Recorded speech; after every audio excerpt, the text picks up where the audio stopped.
So welcome to the deep dive on ocean acidification and ocean climate impacts. My name is Dr. Helen Findlay and I'm from Plymouth Marine Laboratory in the UK, and I'm also representing the Global Ocean Acidification Observing Network. So we're really pleased to be able to join this data and science session to explore the innovative and inclusive actions for addressing the impacts of ocean acidification. And I'm really excited that we have a great panel here joining us today. I have a co-moderator here, Dr. Lisa Suartoni from the National Resources Defense Council in the USA. And our panelists, I'll quickly introduce them before we dive straight into this topic. We have my pleasure to announce the UK Department of Environment, Food, Rural Affairs Chief Scientific Advisor, Professor Gideon Henderson, the Ministry of Science, Technology and Innovation, Government of Chile, Minister Kuv, the Office of Washington State Governor Jay Inslee, Senior Ocean Advisor Jennifer Hennessy from the USA Pacific region. We have the Northwest Indian Fisheries Commission Habitat Services Director, Fran Wilshosen, and the Mook Seafood Farms Director of Research and Development, Dr. Meredith White from the USA Atlantic region. So a really great panel ranging from stakeholders, industry, through community levels, right up to high-level government panelists. So I'm going to briefly just frame the science behind ocean acidification, and before we move on to my co-host Lisa, who will talk a little bit about the policy before we get on to asking some of the panelists some questions. So we're not going to dive into ocean acidification in terms of the chemistry or the science particularly. I think that's out there for people to see. But I will just say that over the last 250 years, the oceans have absorbed about 560 billion tons of carbon dioxide. And it's this natural, this unnatural, this current observed rate of change that's unprecedented over the last 300 million years, which is causing concern in terms of ocean acidification.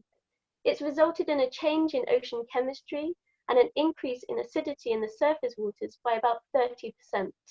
So the chemistry, the science is clear, and we have a lot of information about how that chemistry change will impact a lot of the marine ecosystem, the organisms that live there and their habitats as well. So although some of the science behind that impacts on ecosystems and society is still being developed and investigated, we have a lot of concern, and some of the impacts are already being felt, especially in fisheries and shellfish communities. So that's why we have this panel here today to bring together some of these people really involved right at the direct level to talk about the actions that we can take on ocean acidification. We are committed to a certain level of ocean acidification. Further acidification can only be stopped by reducing greenhouse gas emissions, so we do need that high-level engagement. However, mitigation and adaptation actions can be used to alleviate the impacts at much more regional and local levels, and particularly in context of multiple stressors, warming, deoxygenation, fishing, pollution. So we hope to discuss here today how across these different levels, from industry, community, state to intergovernmental, how can we bring together that science and data to create action? And I really feel that we will be able to do that with our panelists today. So I'm going to hand over to Lisa now to just bring us up to speed with the policy side. Thanks, Helen. I'm really excited to facilitate this panel today, and I'd like to thank the World Economic Forum, the OA Alliance, and the Plymouth Marine Laboratory for helping to maintain focus and momentum on the important topic of ocean acidification. This is an important moment in time for the ocean and the broader climate conversation. We're just on the heels of the Blue COP, and we're about to initiate the very first formal oceans dialogue in the UNFCCC.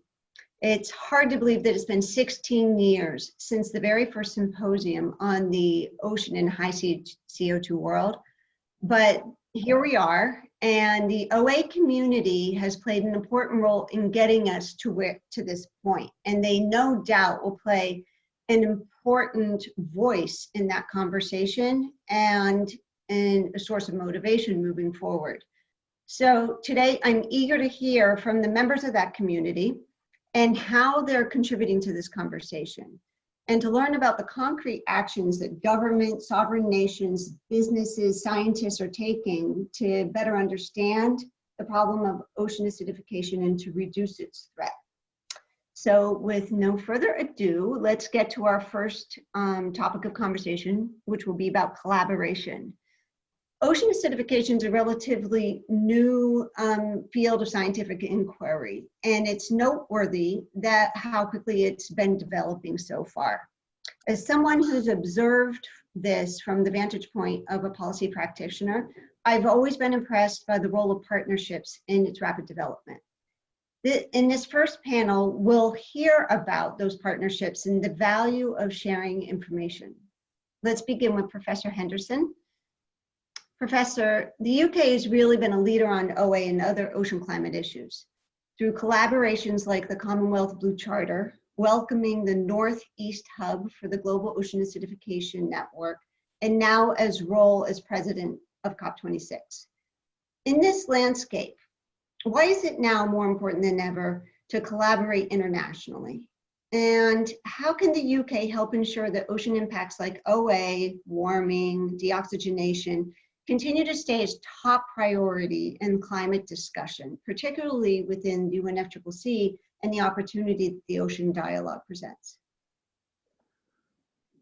Thank you, Lisa. Thank you for highlighting some of the UK leadership in the past here and for posing some interesting questions. It's very good to see some familiar faces on the screen today on what is a very low carbon emission meeting, and that's to the benefit of ocean acidification, of course. So I want to start my brief comments by saying, with the context of international collaboration being important, that science is one of the reasons why that is true. The science is international. It doesn't matter whether you're in the South Pacific or the Arctic, but the nature of the chemical response of the oceans to CO2 rise is the same. So we need to share that scientific evidence. There are more than 200,000 species in the ocean that are known about already, and countless more besides. How they respond to that change of chemistry and how the ecosystems that they live in respond is phenomenally complicated. We can't help to solve that as one lab or one nation. We need to collaborate to see how that chemistry impacts the ecosystems around the world and understand them scientifically.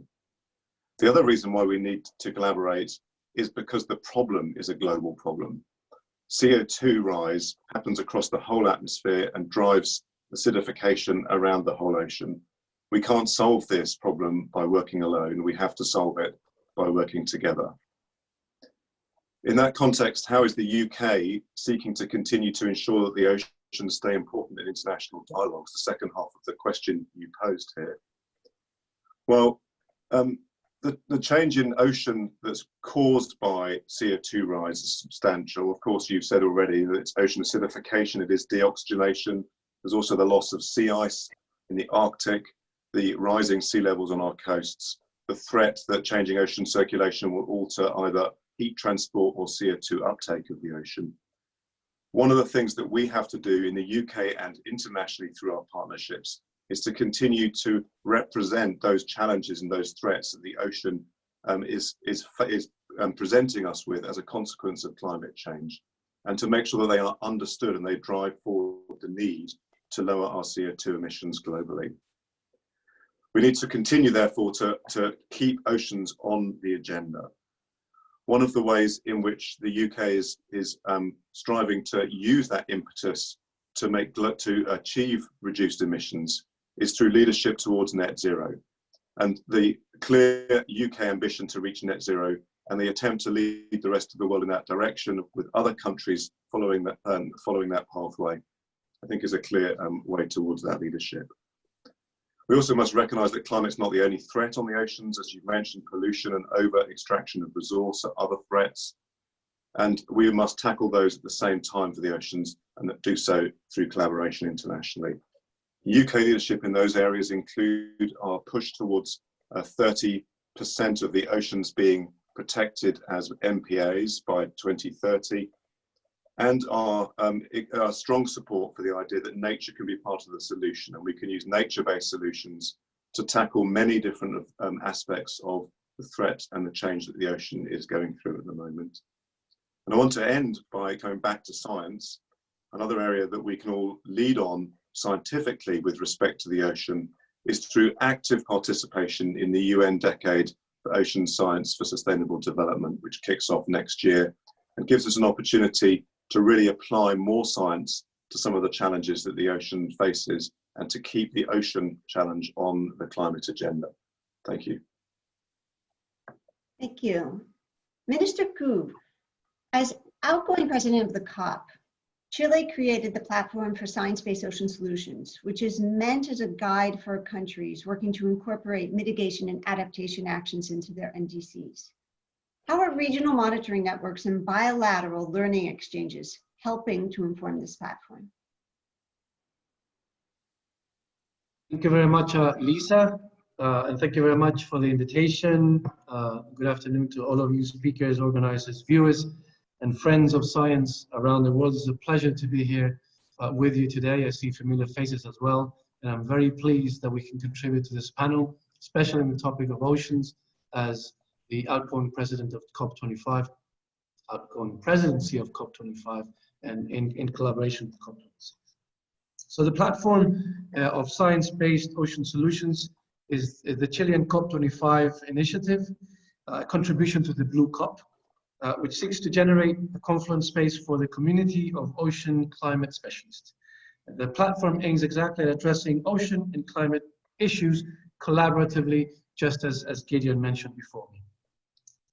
The initial component of this platform is a web page to provide policymakers with the best available science, practices, and on-the-ground examples of nature-based solutions for the inclusion of the ocean in climate strategies, covering all relevant reporting and planning documents under the UNFCCC.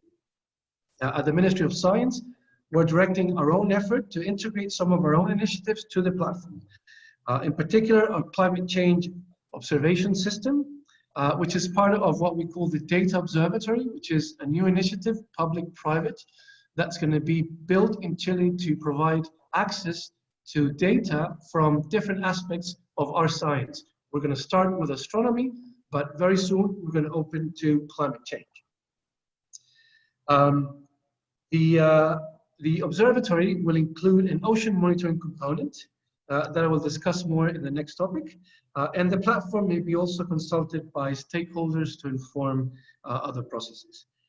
Going back to the Ocean Solution Platform, it also includes a work program with meetings, so it's not just a website, a program with meeting, workshops, and parallel events in order to promote solutions, detect new methodologies and tools, and generate collective learning spaces and lessons. The COVID-19 emergency has altered many of our activities for 2020, affecting us and the world in multiple ways.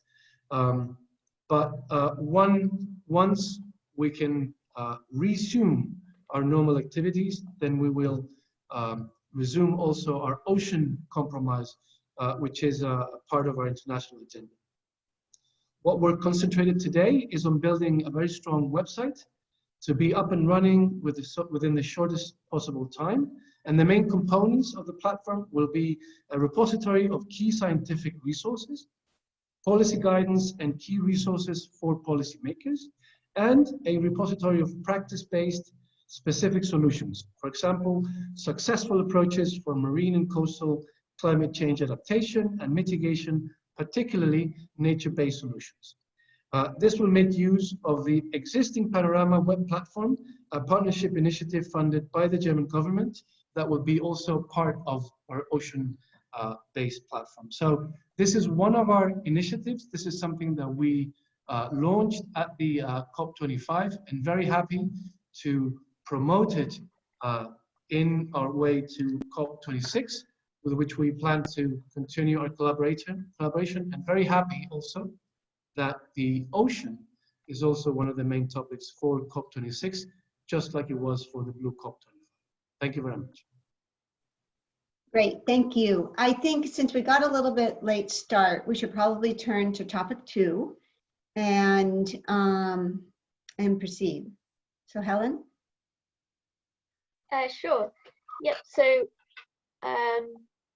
we've probably got a little bit of time. You would like to take one more question from Ms. Hennessy?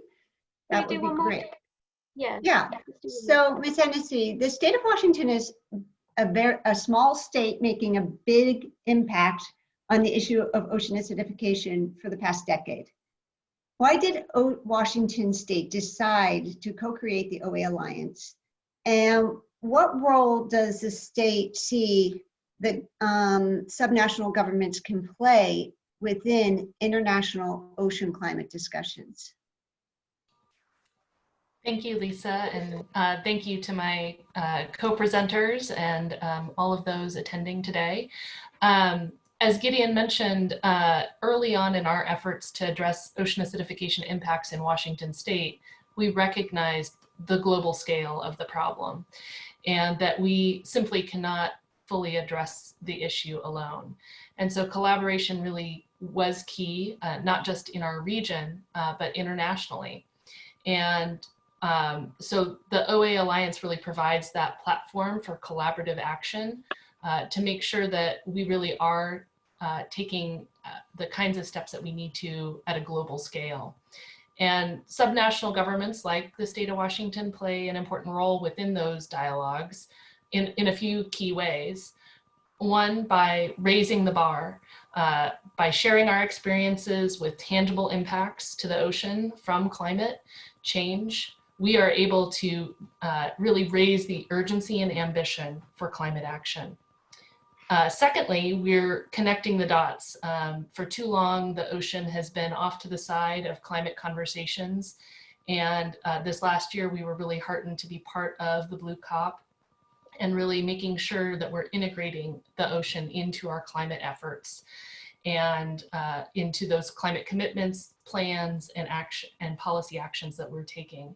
And you know, we have case studies and examples across our network of members that we're now able to help share through, for example, the platform that Minister Kuv mentioned.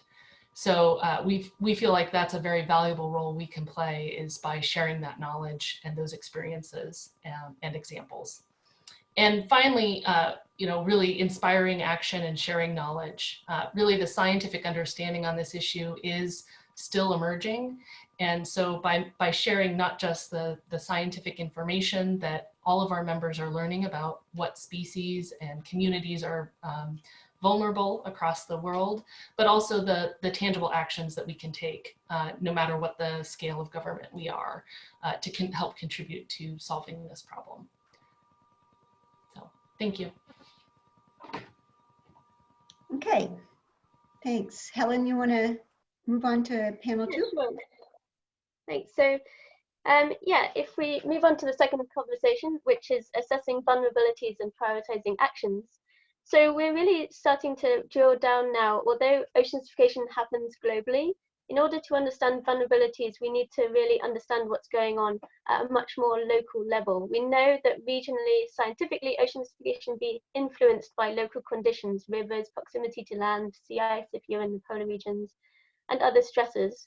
And personally, I'm involved with one network that I feel has played a key role in bringing together regions, yet maintaining that global conversation, and hopefully we can discuss a range of these later. So the Global Ocean Acidification Observing Network, over the past 5 to 10 years or so, it's a very much bottom-up driven community where we've been looking at solutions and monitoring.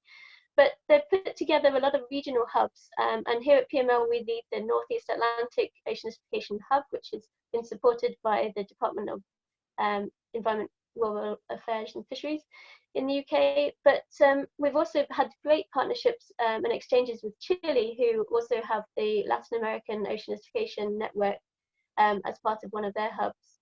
So I think just in the region of time and fairness to all us, because we'll move straight to Director Wilson, excuse my pronunciations.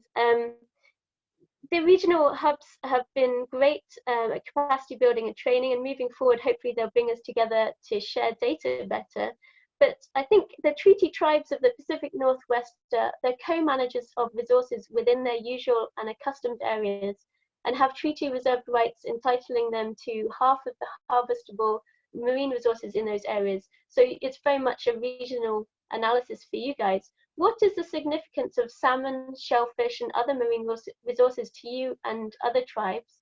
And in what ways are you working to better prepare for future impacts on salmon and other culturally significant places and species? Well, Helen, thank you, and thanks for having me here today, and everyone, thank you. My name's Fran Wilsusan, so you did pretty well with that. That's a hard name to pronounce, I know.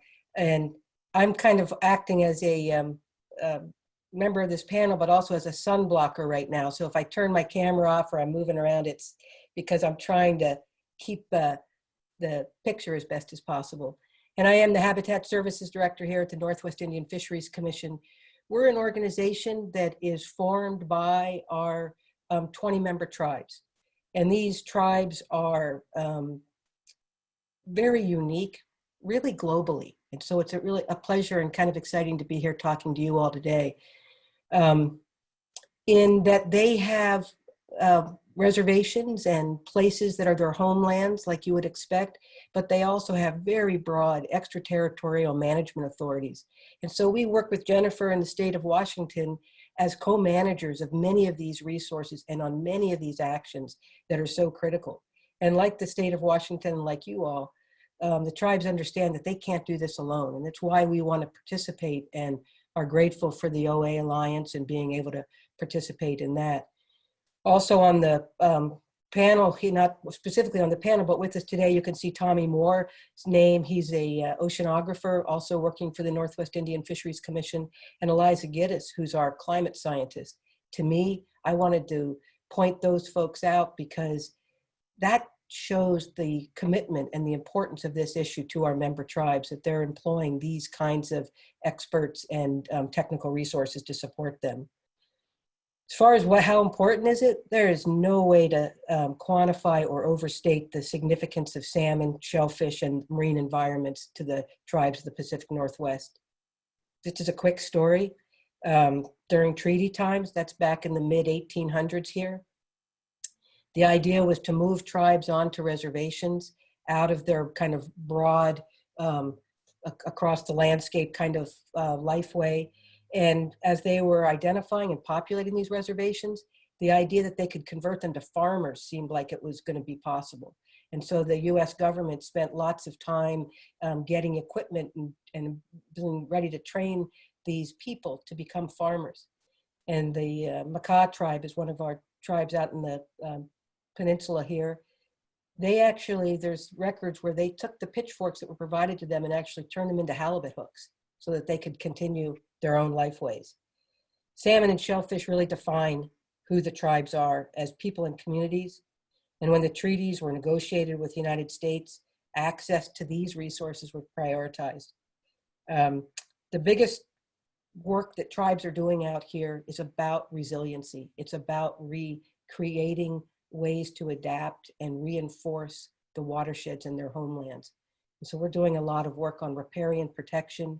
We're trying to address the regulatory infrastructure and rules across the landscape.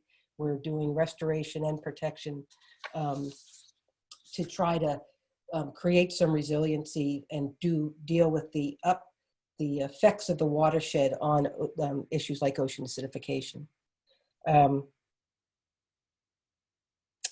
So I think that that's probably as much as I could say right now on this question, but I wanted to go back just for a minute to the first one when I, just to very quickly tell you that tribes' connection with place is both an incredible strength here, but an incredible vulnerability as well. These are place-based rights, stories, and histories. They can't move. When the resources are affected or when the lands or the waters that they depend on are affected, it's the death of a culture. And so I want to just bring that forward and leave it there. Thank you. That's a really important point that we need to take into consideration the cultural aspects as well. So moving to Dr. White then to follow up on an industry level, what type of monitoring work has Mook Sea Farm taken on to better understand how local waters are changing? And how has Mook Sea Farm helped to lead discussions in the state about the importance of assessing the economic impacts of ocean acidification and changing conditions? Thank you. Thanks so much for this question and for having me be part of this panel today. Mook Sea Farm started to have problems with larval production in 2009, and it was quickly determined that these problems were associated with ocean acidification. So starting in 2014, Mook Sea Farm has run a nearly continuous seawater monitoring system. It measures, or in some cases calculates, PCO2, temperature, salinity, dissolved oxygen, pH, and saturation of the seawater that's pumped into our hatchery. We don't use these data for day-to-day hatchery management, but we use a small, simple handheld pH meter for that. The seawater monitoring system data provide us with information about how the local water chemistry is changing on a seasonal level, and then at this point, for over 6 years. We, members from Mook Sea Farm, have served on the Northeast Coastal Acidification Network Steering Committee, and we've also served on the steering committee for the Maine Ocean and Coastal Acidification Partnership, or MOCA. And MOCA came to be as a result of the Maine Ocean Acidification State Commission, which was a legislative commission that ran in 2014. And that's actually how I met Bill Mook, the owner of Mook Sea Farm, when both of us were serving on that commission. Our participation in these groups has been to share how ocean acidification and general ocean climate change are affecting the shellfish aquaculture industry, and to recommend actions that can be taken at the local, state, and regional levels to mitigate the impacts on the aquaculture industry, and also on the coastal ecosystem in general. We do work to engage other shellfish industry members, but because effects of ocean acidification have mainly been experienced by hatcheries and not grow-out operations, that engagement has been limited. And Bill Mook is currently serving on the Maine Climate Council Coastal and Marine Working Group, which works to evaluate short and long-term strategies for adaptation and resiliency to ocean climate change in the state of Maine. Thank you. That's great. Thank you so much for that insight into the monitoring activities that are going on there. I think we'll just leave with one final comment from Minister Kruve, if we can, on this topic. Chile obviously has been a leader for the Latin American Oceanification Network. So looking at slightly higher level, but also at the local monitoring level, how is the work being done by LOACA helping to advance coastal and local monitoring to better understand local conditions? And why, in your opinion, and from a perspective from Chile, is it important to ensure that local science is informing assessments of socioeconomic and cultural vulnerability? Thank you very much, Helen. I'd first like to say that, that the ocean is really at the heart of the Chilean identity.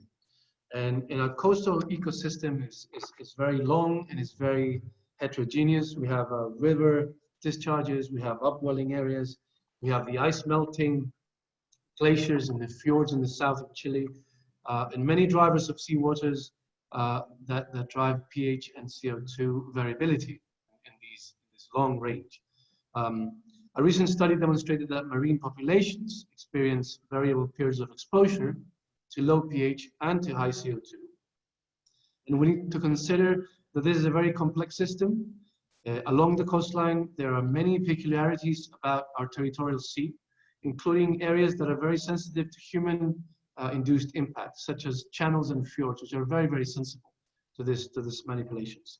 There is also a large number of cities, highly dependent on the generosity of our oceans, fisheries, transport, tourism, and more. And we also need to consider a governance challenge, as many public institutions have a say in drafting ocean policy, sovereignty, conservation, and exploitation. Our marine ecosystems are indeed very sensitive to acidification changes. And so we think that monitoring and studying these changes and variations is absolutely key to finding solutions.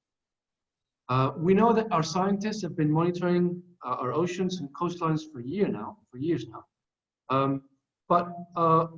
And some of our most renowned scientists have been working indeed in initiatives like the LAOC OCA. It is of high importance to bring together a broadly multidisciplinary approach, as you mentioned, since the affectation of the ocean has at the same time an impact in the ecosystem and also on the livelihood of so many local communities with their own diversity.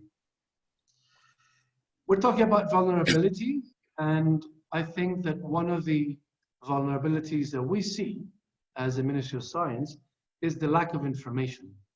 The information is also distributed very heterogeneously across the world in terms of how much we know of the ocean. This is why we are currently developing our Climate Change Observatory, which is a distributed technological infrastructure, part of a network of scientists and instruments that will observe our nature, providing us with value-added data for the progress of science and especially for evidence-based policy decision-making. We will build this system with public capacities, including equipment such as satellites, sensors, data-centric platforms, logistics, and others, and financing the acquisition of new ones, and bringing together our scientific community, citizens, and the private sector in this very innovative initiative that helps to tackle vulnerability in a very different way, which is to provide information for decision-making. Thank you very much. Thank you. I'll pass over to Lisa again for the final topic.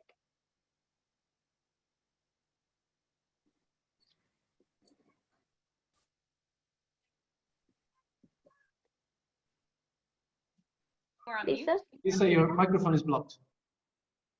Thank you.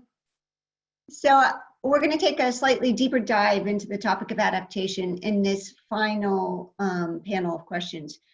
As we all know, adaptation can often be an abstract concept that receives too little attention in climate and ocean policy. But I believe that the OA community has provided some of our best examples, some of our best real-world examples of what adaptation looks like, what the benefits are, and how we can foster it. So I'd like to begin with Director Will Susan.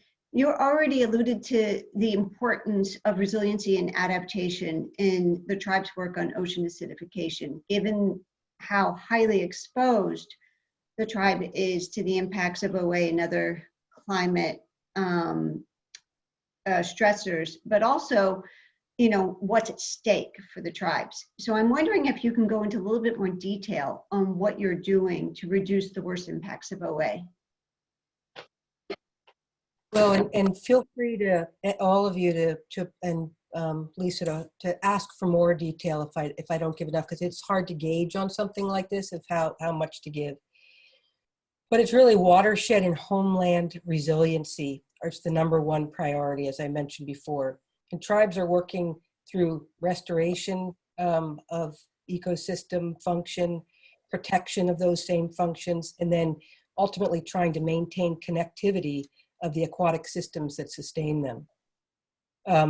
There's legal processes going on to work on some of that, but also partnerships and just down in the watershed level work that's happening.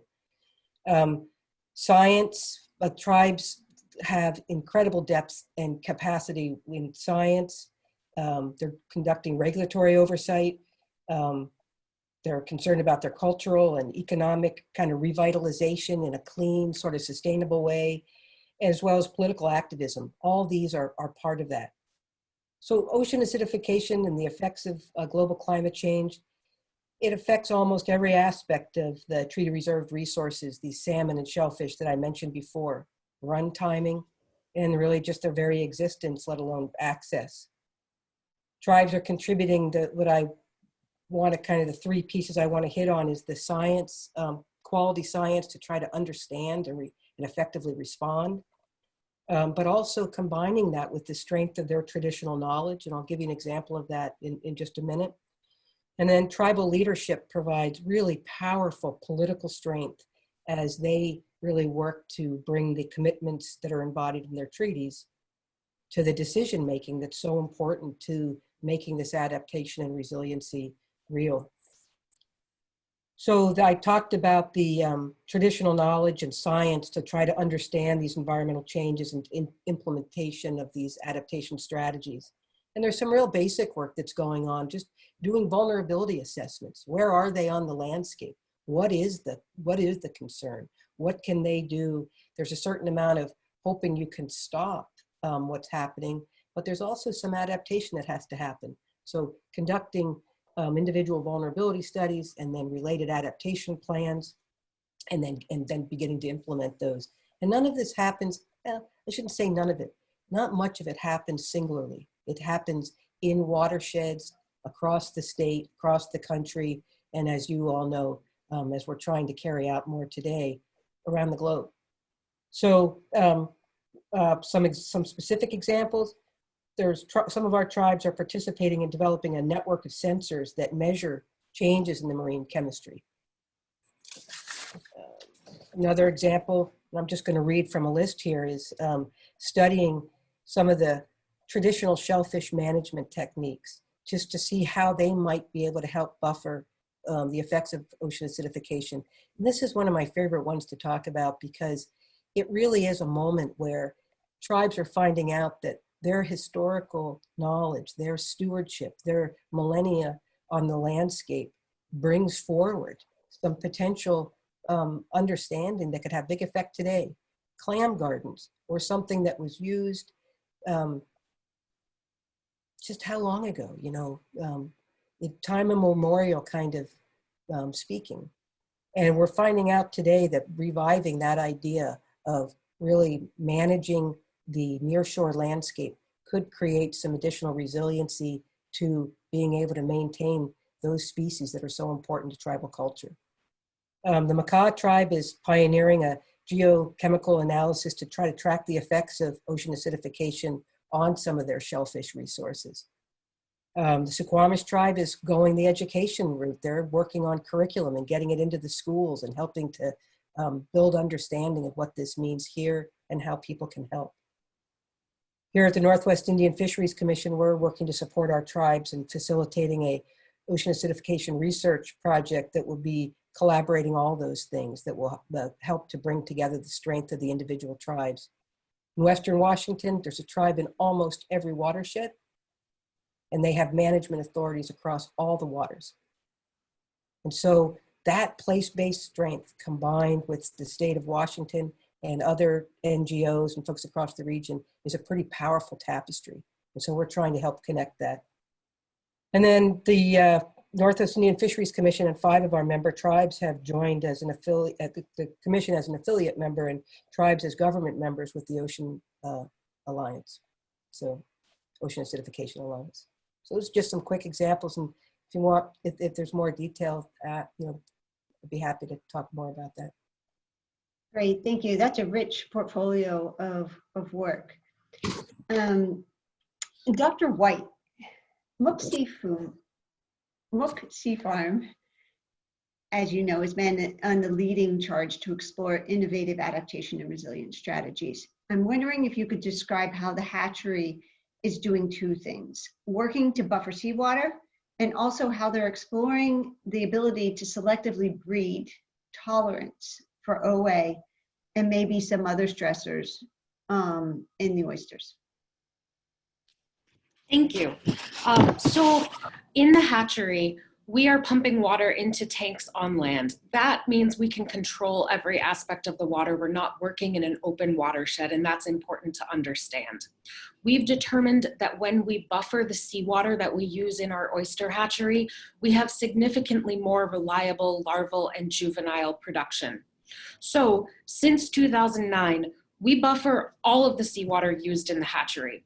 We use really simple handheld pH meters. They're relatively inexpensive, and we don't need climate scale, climate quality pH measurements to do this. For our flow-through systems, we have a pH controller system that adds buffer as needed. Consistently, the water that we're pumping into our hatchery has a pH between 7.8 and 7.9. We always buffer to a minimum of 8.2. Now, many oyster hatcheries on the east coast of the United States depend on selectively bred lines of broodstock that have been maintained at shellfish breeding laboratories in Virginia and New Jersey. These labs have been selecting mainly for disease resistance and also for the appearance of the oysters. We feel that the time is here that these groups should start selecting for resistance to, for resistance to environmental stressors, including ocean.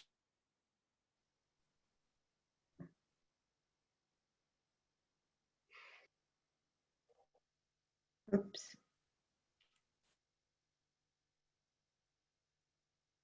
Oh dear, looks like Dr. White is frozen. I'm wondering if we should pivot. Shellfish lines we grow. Oh, I think I cut out. I'm so sorry for that. That's all right. Please feel free to finish that last thought because we didn't hear it. Okay, I am not quite sure where I cut out, but I will just say, because shellfish aquaculture depends so heavily on hatchery produced seed, it gives us an opportunity for resilience because we can breed that resistance to environmental stressors into the lines of shellfish that we are producing. And that's just traditional selective breeding where you're selecting for the traits that you're looking for. So excuse me for that, thank you. Oh no, thank you. It's fascinating work. So Ms. Hennessy, moving to Washington State, beginning, pardon? Can I quickly yes, please. I understand Minister Couve needs to be heading out, so can we give him a quick last word and then head over to Jennifer? Oh, sure, absolutely. So Minister Couve, one thing that we're particularly interested in finding out about is how bilateral and multilateral agreements can play a role in advancing these on-the-water innovative solutions that are working at a local level. Yes, thank you very much. I think the agreements and international cooperation are really important, required to empower the local communities, to get the local communities involved in these processes. And I'll just make the case for two examples. One of them is what happened at COP25.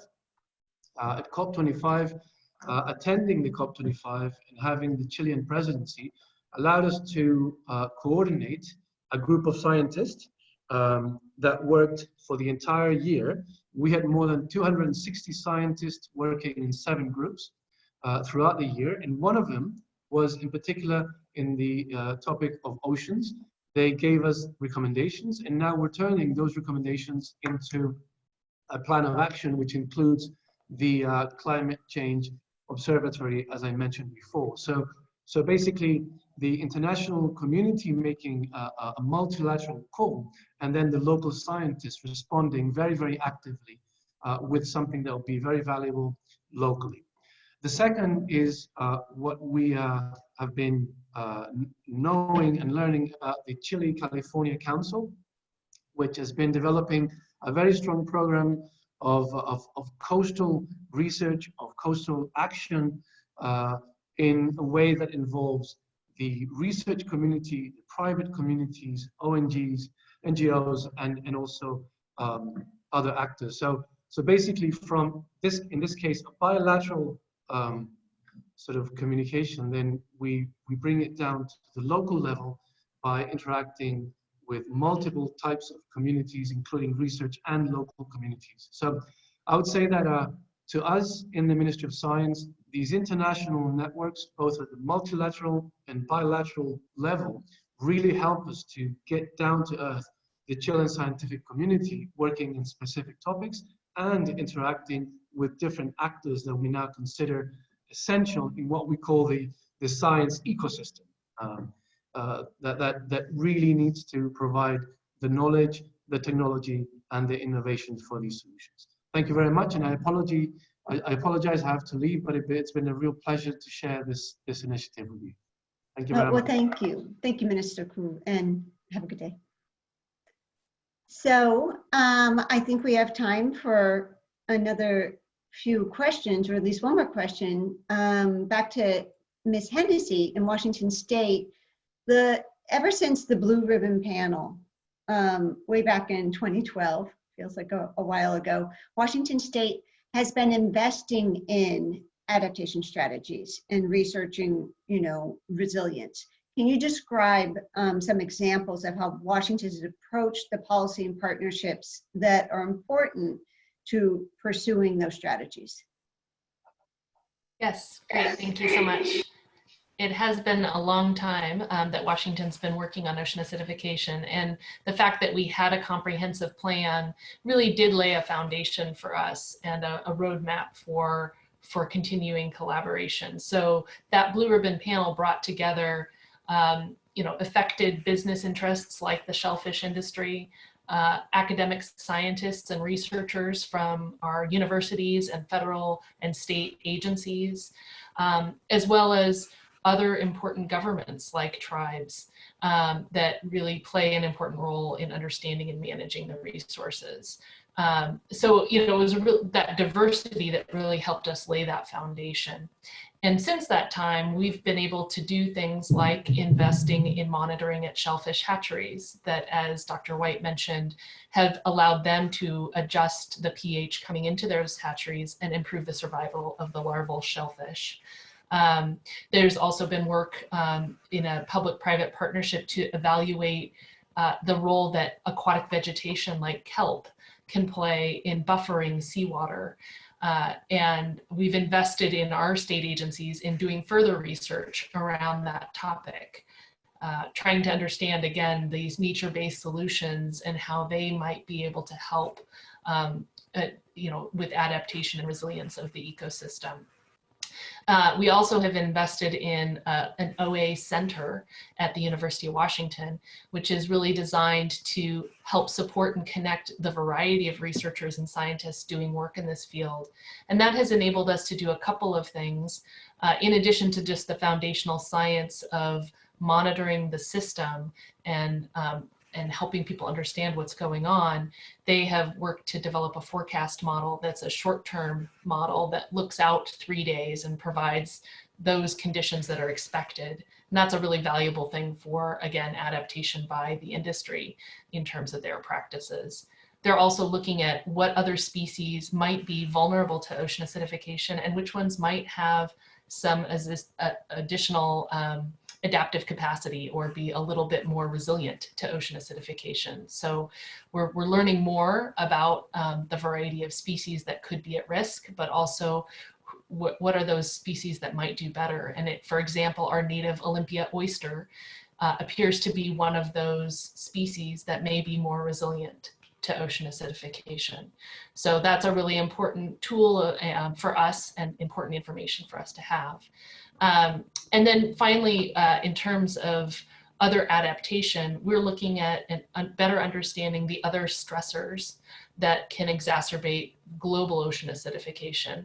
So we know that local nutrients that come off the land from wastewater treatment plants or land-based practices can exacerbate ocean acidification. And we've been using models to better understand the degree to which those nutrients are posing problems and then folding that into policy actions by the state to address those problems. So that's a bit of a sampling of the different types of actions that we've been doing in investments. Thank you.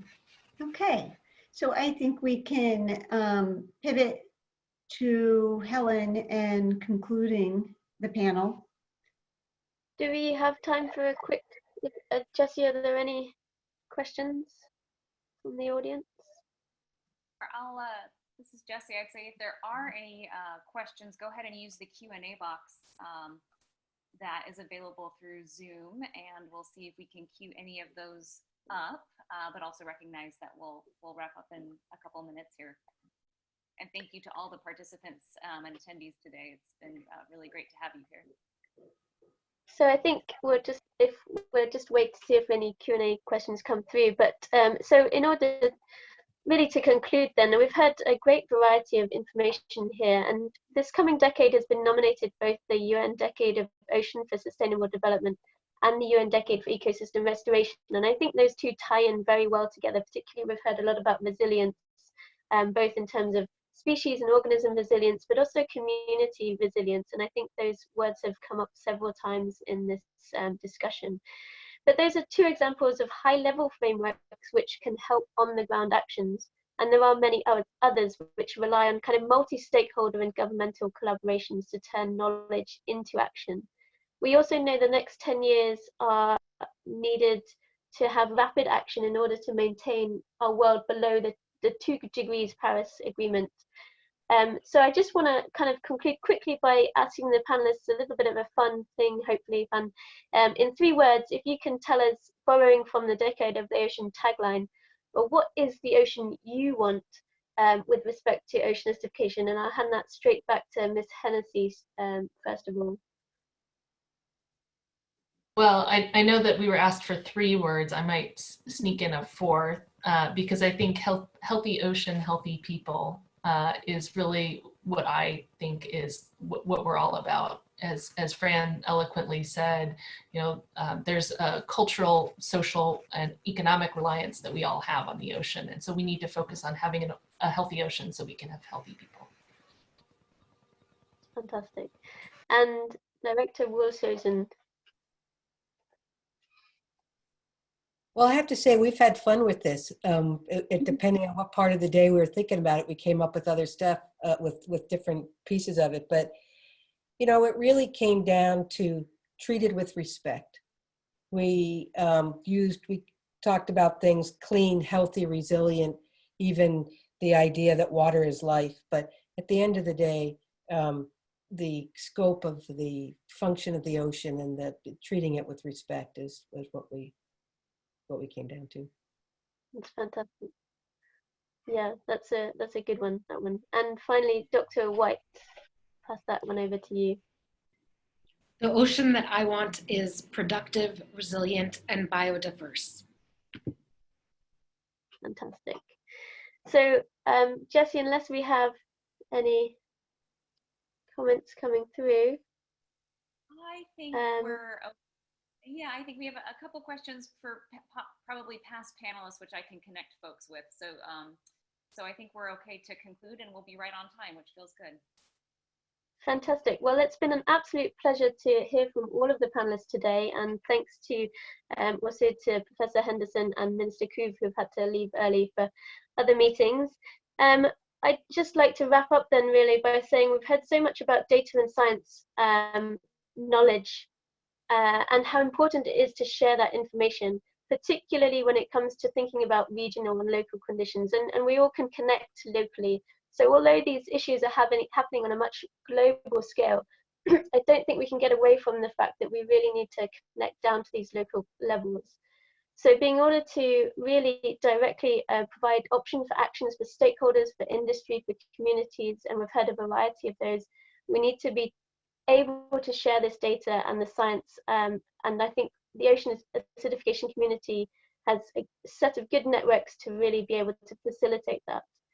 So local activities, I also think, and we've heard this kind of come up as well, is it's important for engaging society at large, which actually empowers local communities, but it actually feeds back into supporting those higher level activities occurring at governmental and intergovernmental levels. We can put pressure on those activities, but those high level activities such as the UN Decade or the IPCC actually pass down back to us, and they together they feed back in a very sustainable way, hopefully in moving the science forward and moving action forward. So together these different levels of activities can continue and paving the way hopefully for a sustainable, resilient future with respect for the ocean, as we've heard today from all our panelists. So thank you very much again for everyone for joining us. It's been fantastic to connect with you, and hopefully we can follow up with any private comments individually by emails. So with that, goodbye and thank you very much. Yeah, thank you, everybody. Thank you. Thank you. Thank you very much.